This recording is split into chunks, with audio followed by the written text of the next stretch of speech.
Hey guys, welcome back to another video. I'm Lexi. In today's video, I'm going to be talking about the difference between recording for YouTube or going on social media and doing a live. There's so many things that can happen, setbacks, accidents, things that happen that you can't really control. You guys got to make sure that you guys make a long list of the content that you guys want to do, okay? So the last thing you want to do as a YouTuber is start it without a game plan. Okay, so that's gonna be the number one thing. Okay, so starting with the game plan. And what does that mean? So what that means is get a piece of paper or a notebook, okay, and write the content and write down the things that you're interested in, the things that you like to do, things that you wanna do, you know, what is your channel gonna be about? How can you put it together? Is it gonna be you with a family member? Is it gonna be with a friend? What kind of content are you going to create? Okay, so a lot of people wanna create just one certain kind of content. And then other people, like myself, I want to do different kind of content.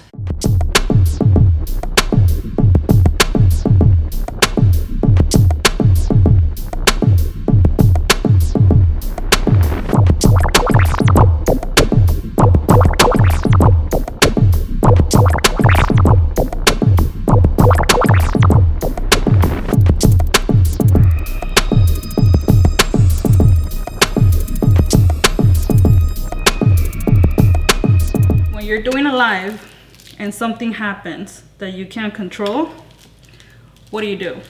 Do you delete it? Do you repost it?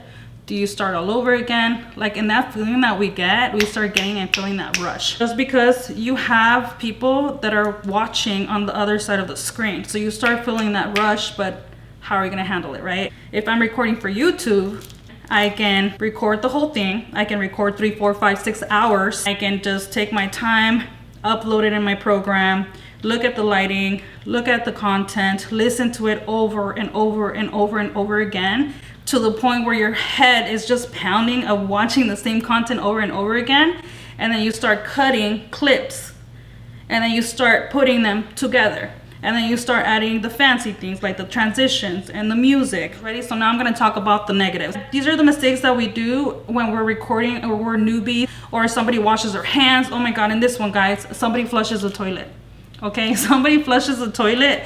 So let's say that you're all into the scene and then all of a sudden somebody flushes the toilet and you gotta stop where you're recording and you gotta come right back and then say the same thing all over again. Because once you edit your video, sometimes you can, cut those little pieces, but what if you really needed that content? You're gonna have to reshoot that all over again, okay? So those are mistakes. This content right here is for the people that are interested in learning how to do a live. It's been something that I've been wanting to talk about, especially because I have a lot of people that they're like, well, how do you do a live? And you're good at it, but I don't know if it's for me, or I've never done a live before. So this is for the people that are interested on the live videos. The only way to get confident, guys, how does a person feel when they go live for the first time, okay? So I'm gonna tell you guys because I experienced it, okay? You get butterflies in your stomach, you're scared, you don't know if there's gonna be somebody on the other side of the screen.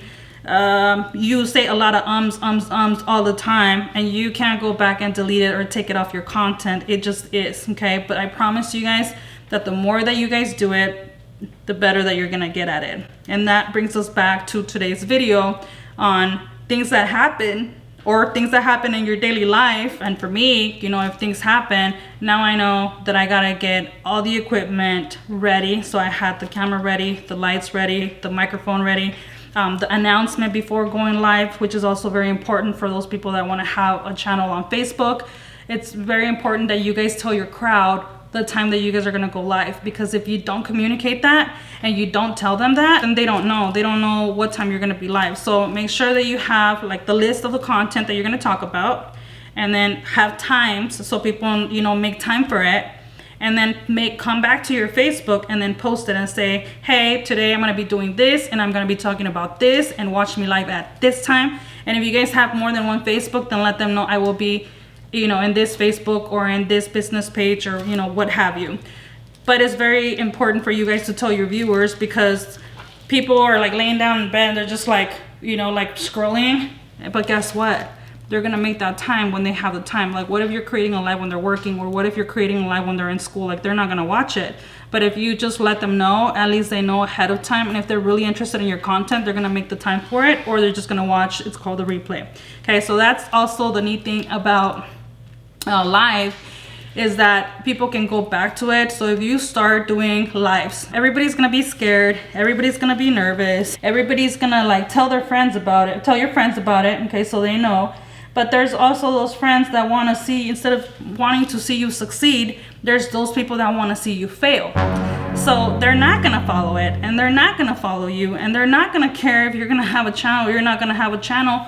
But don't focus on that. If you go on the screen and you don't see one person that's on your life, it does not matter. You're doing this for you. And guess what? Later on, they're gonna watch that replay. Also, people have things to do, so they're not gonna watch your entire video. They're gonna keep logging in and logging out. And the more interesting that you are, and the better content that you have, or if you have something to teach them, people are not just gonna sit there and just like watch you talk. Like, you have to be able to teach them something. They need to get some kind of value in order to build their interest, for them to stick to your life, or for them to continue following you. I've had people that I know, and they have the invite and they don't approve it, and then the more videos that they keep watching, then they're like, okay, they get tired of seeing me, but then eventually, then I see them follow, and then they're there. And there's also all kinds of things that you guys can do, whether it's YouTube or whether it's social media. You guys can do a lot of things as far as giveaways. If you guys have a friend that owns a business, this is called exchange of marketing. I do something for you, you do something for my business, and then it's like a win-win situation. So everybody can grow from that. But especially if you want to have a channel on YouTube, you need a network. When people comment on your content, you got to make friends with that person.